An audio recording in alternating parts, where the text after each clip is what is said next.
Hello friends, welcome to ISS platform. आज है 26 जून and 26 जून के करेंगे हम current affair from the Hindu, Indian express और पीआईबी। लेक्चर स्टार्ट करने से पहले जो भी मेरे सब्सक्राइबर हैं और जो भी नॉन सब्सक्राइबर देख रहे हैं वीडियो, उन सभी को मैं अपने वीडियो की रेगुलर टाइमिंग बताना चाहूँगा, जो कि सुबह 6 बजे आपको करंट अफेयर का रेगुलरली एक एमसीक्यू का वीडियो मिलता है, जिसमें आपको लिमिटेड करंट अफेयर के एमसीक्यू कराए जाते हैं। रेगुलर मिलेगा एक्सेप्ट संडे। इवन इसके बाद दिन में 12 बजे आपको एक न्यूज़ एनालिसिस का वीडियो मिलेगा, हालांकि वो लॉन्ग होता है, जिसमें हिंदू, इंडियन एक्सप्रेस और पीआईबी की इंपॉर्टेंट न्यूज़ कराई जाती है, एनालिसिस किया जाता है, जिससे आपकी नॉलेज बियॉन्ड योर थिंकिंग जा सके। क्लियर। इसी के साथ 6 बजे शाम को आपको एक शॉर्ट मिलेगा, जिसमें आपको ये बताया जाएगा कि मैंने 12 बजे क्या पढ़ाया है। अगर आपको रिलीवेंट लगता है कोई न्यूज़, तो आप 12 वाले वीडियो पे आओ और उसको देखो, अपनी नॉलेज को एक्सपांड करो। इसी के साथ मेरा एक इंडियन पॉलिटी का बैच चल रहा है, जिसके 35 लेक्चर हो चुके हैं। ये वीडियो दिन में 3 बजे आता है, सिर्फ वीक में 2 दिन आता है। याद रखना, नोट कर लीजिए, 2 दिन, वेडनेसडे और संडे को ये वीक में 2 दिन वीडियो आता है, जिसमें आपको 20 एमसीक्यू कराए जाते हैं related to Indian polity. Topic wise करा रहा हूँ, जिसके 35 लेक्चर ऑलरेडी हो चुके हैं। देख लीजिए, इंडियन पॉलिटी भी स्ट्रॉन्ग हो जाएगी। इसी के साथ 70% मैंने इंडियन इकोनॉमी कंप्लीट करा दी। अब इंडियन इकोनॉमी क्या है कि आपको वीडियो की लिंक इस वीडियो के डिस्क्रिप्शन मिलेगी। नीचे जाइए, इस वीडियो के आपको डिस्क्रिप्शन दिखेगा, वहाँ पर वीडियो की सारे वीडियो की लिंक दी है, देख लीजिए। इंडियन इकोनॉमी भी स्ट्रॉन्ग हो जाएगी। बिल्कुल बेफिक्र रहिए, आपका कंपटीशन एग्जाम कोई भी हो वो क्वालिफाई जरूर होना है, अगर if you are connected with this channel. Clear. चलते हैं। देखो, सबसे पहले पढ़ेंगे एक्सियम फॉर्मेशन। देखो, जैसे कि मैंने आपको ये प्रीवियस लेक्चर में बताया था कि हमारे इंडिया से एक क्रू मेंबर एक्सियम 4 मिशन में जाने वाला है। इवन एक्सियम 4 मिशन को भी मैं बार बार रिपीट कर चुका हूं, बट मैं इसलिए रिपीट कर रहा हूं क्योंकि ये मिशन डिले होते जा रहा था। अब ये फाइनली टेक ऑफ हो चुका है, जा चुका है, अपने डेस्टिनेशन पर पहुंच चुके हैं। 4 क्रू मेंबर जो गए हैं इसके अंदर, वो मैं आपको डिटेल में समझाऊंगा कि इनका मेन मोटिव क्या है, ऑब्जेक्टिव क्या है, एम क्या है, वो अपन डिटेल में समझेंगे। देन आफ्टर जल गंगा संवर्धन अभियान। देखो, अभी ये अभियान मध्य प्रदेश, जो कि स्टेट है इंडिया की middle heart of the India बोला जाता है, इन्होंने अभी जल गंगा संवर्धन अभियान स्टार्ट किया है, जिसका मेन मोटिव है फॉर वाटर कंजर्वेशन। अब ये कैसे वाटर को कंजर्व करेगा, इवन इसके क्या क्या ऑब्जेक्टिव हैं, वो भी मैं आपको डिटेल में समझाऊंगा। Then after international potato centre. देखो, international potato centre with the help of the Peru country which is Latin America country, international potato centre setup होने जा रहा है। इंडिया में सेटअप हो चुका है। अब ये इंडिया की कौन सिटी में सेटअप हुआ है, इससे होगा क्या, क्या इसके ऑब्जेक्टिव होंगे, वो भी मैं आपको डिटेल में समझाऊंगा।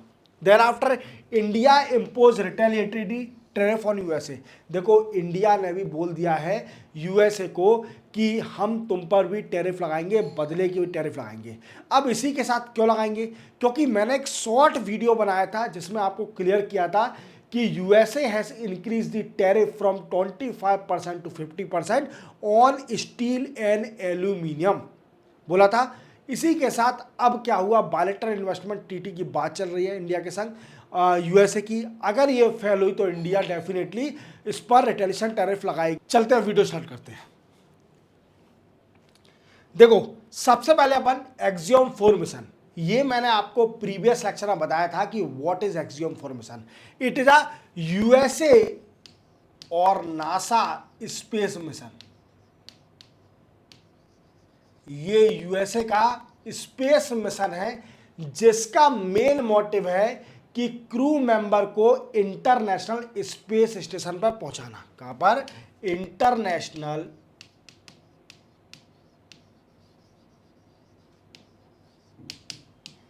स्पेस स्टेशन पर पहुंचाना। अब यहां पर क्यों पहुंचा रहे हैं, क्योंकि क्रू मेंबर स्पेस की साइंटिफिक रिसर्च करेंगे। क्या करेंगे, scientific experiment in space. Space में साइंटिफिक एक्सपेरिमेंट करेंगे कौन, ये क्रू मेंबर। समझे मेरी बात को। अब ये न्यूज मैं आपको पहले ही बता चुका हूं, ये अब टेक ऑफ हो चुका है। इवन इसकी डेट डिसाइड थी, मई के मंथ में इसको लॉन्च करना था, clear. But due to weather and technical problem ये डिले होते जा रहा था। अब ये इंपॉर्टेंट क्यों है हमारे लिए, इतना हम क्यों पढ़ रहे हैं? यूएसए के मिशन तो कई सारे होते हैं, स्पेस मिशन, बट ये रिलीवेंट क्यों है? क्योंकि इसमें 4 क्रू मेंबर गए हैं। कितने? 4 क्रू मेंबर, जिसमें से एक हमारा इंडियन है। कौन है? एक हमारा इंडियन है, जिनका नाम है शुभांशु शुक्ला। शुभांशु शुक्ला जी इसमें गए हैं, और एक मेंबर है शुभांशु शुक्ला को देख लीजिए, ये हमारे इंडियन है। इंडियन गए हैं, और ये 41 साल बाद हुआ है। क्या? 41 ईयर बाद हुआ है। After 41 year, after 41 year that Indian astronaut go to the international space और द स्पेस, क्लियर।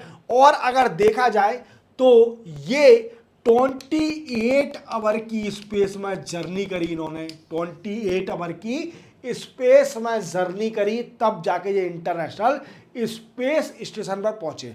और रॉकेट कौन सा यूज करा गया? रॉकेट फाल्कन 9 रॉकेट का यूज करा गया इस मिशन को लॉन्च करने के लिए। इवन कैनेडी स्पेस सेंटर से इसको लॉन्च किया गया। ये फैक्ट याद रखना, क्लियर, ये इंपॉर्टेंट होंगे। इवन शुभांशु शुक्ला को बड़ा ही एक्सपीरियंस है एयरक्राफ्ट उड़ाने का। इवन ये इसलिए गए हैं, और इनको एक्सपीरियंस है, इनको ट्रेनिंग भी दी थी, कई सारी ट्रेनिंग मिली थी तब ये। हालांकि 2 या 3 लोग, शायद मैंने बताया था ऐसा, कि 2 या 3 लोग सिलेक्ट हुए थे इस मिशन के लिए इंडिया से, बट उनमें से बेस्ट ऑफ द बेस्ट देखना था, क्लियर। तो बेस्ट कौन मिले? शुभांशु शुक्ला जी सिलेक्ट हुए इसमें, और शुभांशु शुक्ला जी को मौका मिला। अब ये क्या करेंगे? इंटरनेशनल स्पेस स्टेशन पर ये कितने दिन रहेंगे? तो ये 2 week, we can say 2 week ये इंटरनेशनल स्पेस स्टेशन पर रहेंगे, 2 वीक। और क्या करेंगे वहां पर स्टडी करेंगे, scientific experiment in the space, clear. और इंटरनेशनल स्पेस स्टेशन कहां पर है? तो इंटरनेशनल स्पेस स्टेशन कहां पर है? ISS, ये लो अर्थ ऑर्बिट पर है। क्या है? लो अर्थ ऑर्बिट। इवन अब मुझे आप कमेंट सेक्शन में बताइए कि हमारी इंडिया भी एक अपना खुद का भारतीय अंतरिक्ष स्टेशन बनाने वाली है, वो कब तक बन जाएगा? और जो भी आपके डाउट आ रहे हैं वो मुझे कमेंट करिए, मैं आपको पर्सनली रिप्लाई दूंगा, आपके डाउट पूरे क्लियर करूंगा, क्लियर। तो चलते अपन आगे, समझ गए होंगे आप, सिंपल था। जल गंगा संवर्धन अभियान, देखो मध्य प्रदेश गवर्नमेंट ने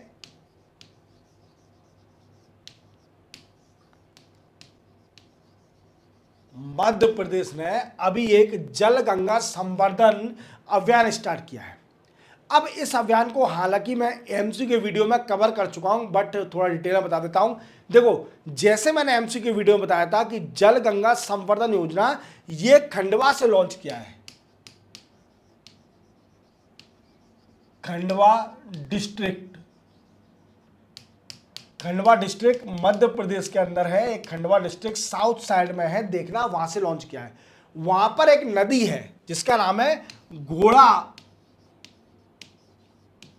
पछाड़। क्या नाम है? घोड़ा पछाड़। और घोड़ा पछाड़ रिवर ये ट्रिब्यूटरी है ऑफ नर्मदा नदी की ट्रिब्यूटरी है घोड़ा पछाड़।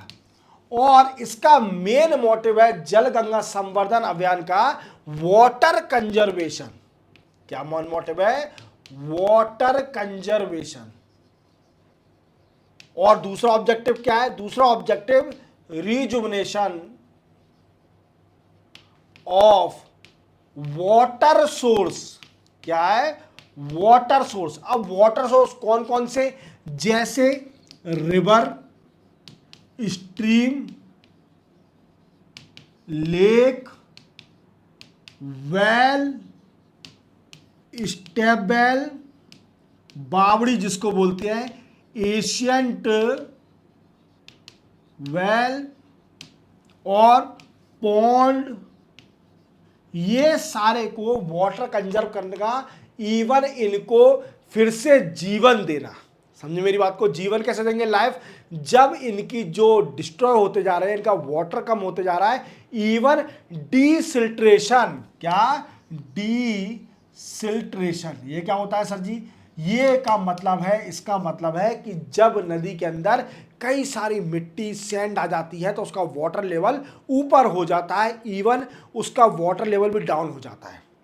ऊपर होगा फिर वो बह जाएगा, वाटर लेवल डाउन हो जाएगा, क्योंकि डी सिल्ट्रेशन हो जाएगा, वहाँ पर रेत ज़्यादा हो जाएगी, पानी को जगह नहीं मिलेगी स्टोर होने के लिए।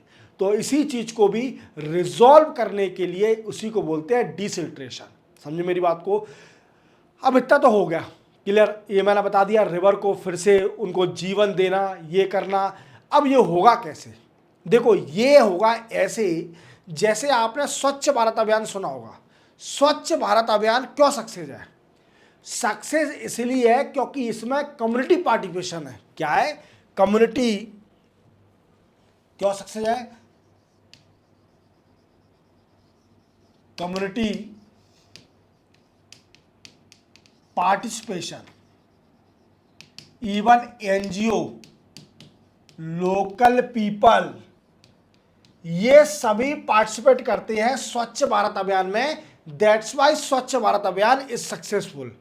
अगर कम्युनिटी पार्टिसिपेशन बढ़ जाएगा जल गंगा संवर्धन अभियान में, तो डेफिनेटली ये प्लान भी सक्सेस हो जाएगा। तो मध्य प्रदेश के लोकल पीपल को इस पर भी ध्यान देना है, हमें गवर्नमेंट का सपोर्ट करना है, क्योंकि जल है तो जीवन है। जैसे हमारी यूनियन गवर्नमेंट बोलती है कि जल ही जीवन है, जल ही अमृत है। तो इसको बचाने के लिए सबको साथ देना पड़ेगा। इवन रिवर में कोई कचरा डालता है तो उसको इन्फॉर्म करिए, वीडियो बनाइए, इवन अपलोड करिए, उस पर इजीली फाइन लगेगा। समझे मेरी बात को? तो हमें रिवर को, पानी को बचाना है, वाटर कंजर्व करना है। टैप वाटर में भी हमें पानी नहीं फैलाना है, इवन जितना यूजेबिलिटी है पानी की उतना यूज करना है। इसका ये मेन मोटिव है, टू रिजुवनेट द रिवर और the water source, that is pond, stream, well, step well, Asian well, even river, lake, ये सारी जितने भी वाटर सोर्स के टाइप है वो सब रिजुवनेशन करना है। इंटरनेशनल पोटैटो सेंटर, देखो इंटरनेशनल पोटैटो सेंटर ये कई दिन से बात चल रही थी। इवन ये कई दिन से पेरू कंट्री से बात चल रही थी कि हमारे यहाँ पर एक इंटरनेशनल पोटैटो सेंटर खोला जाए, जो कि साउथ एशियन रीजनल सेंटर कहलाए। Clear? South Asian regional centre कहलाए, ऐसा एक सेंटर खोलिए। इवन डिसाइड भी हो गई थी जगह, डिसाइड है, जैसे आगरा में खुलना था, बट कोई फाइनल कंक्लूजन नहीं निकल रहा था। इसी को देखते हुए हमारे जो सीएम है यूपी के आदि योगी, उन्होंने agriculture minister, union agriculture minister Shivraj Singh Chouhan से रिक्वेस्ट करी कि आप बात करो पेरू से, कंट्री से, कि जल्दी से जल्दी इस प्रोसेस को आगे बढ़ाए और हमारे यहाँ सेटअप करें। और ये पूरा रिजोल्यूशन हो गया है। इवन आगरा में इंटरनेशनल पोटैटो सेंटर सेटअप हो चुका है। अब इंडिया में ही सेटअप क्यों हुआ, ये भी कारण बनता है, क्योंकि India is second largest producer of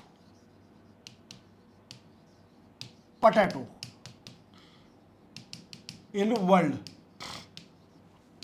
after China. China के बाद इंडिया दूसरी सबसे बड़ी कंट्री है जो कि पोटैटो प्रोड्यूस करती है आफ्टर चाइना। तो इंडिया का रोल ज़्यादा है पोटैटो सेंटर में। इवन इसके ऑब्जेक्टिव क्या होंगे अब हम समझेंगे। ऑब्जेक्टिव, अब इंटरनेशनल पोटैटो सेंटर सेटअप हो चुका है आगरा में, याद रखना है आपको। अब हम समझेंगे इसके ऑब्जेक्टिव। देखो इसके ऑब्जेक्टिव क्या है। सबसे पहले फूड एंड न्यूट्रिशन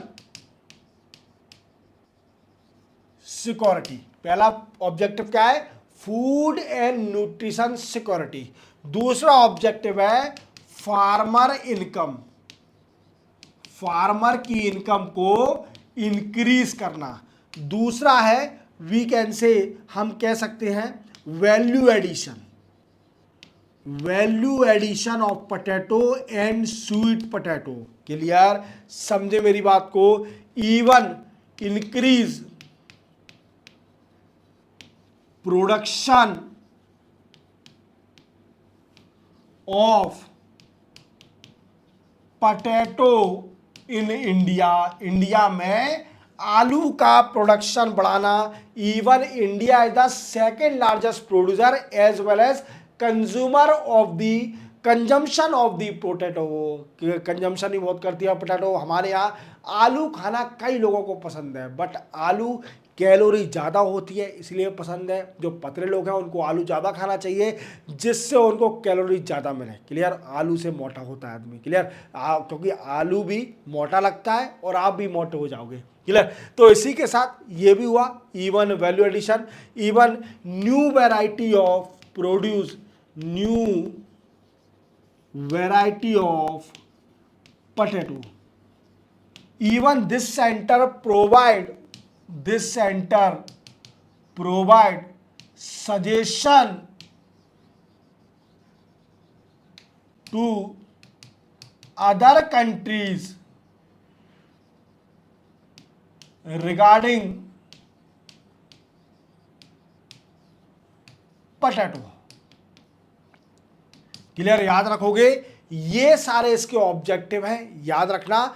और अगर आपको कोई भी डाउट है तो मुझे आप कमेंट कर सकते हैं, मैं आपके पर्सनली डाउट क्लियर करूंगा, आपको रिप्लाई करूंगा। क्लियर, इस न्यूज में चलते अपन आगे। India likely to impose retaliatory tariff if BTA talk fail. देखो, जैसे आप जानते हो कि अभी ये टैरिफ खेल रहा है कौन? Donald Trump. डोनाल्ड ट्रंप जो कि यूएसए के प्रेसिडेंट है, सेकेंड टर्म यूएसए प्रेसिडेंट बने हैं और 47 यूएसए प्रेसिडेंट है, 47th यूएसए प्रेसिडेंट। ये टैरिफ खेल रहा है कई सारी कंट्री के साथ। इवन इंडिया भी इतनी अच्छी फ्रेंड होने के बावजूद भी इंडिया पर कई सारा टैरिफ इम्पोज किया गया।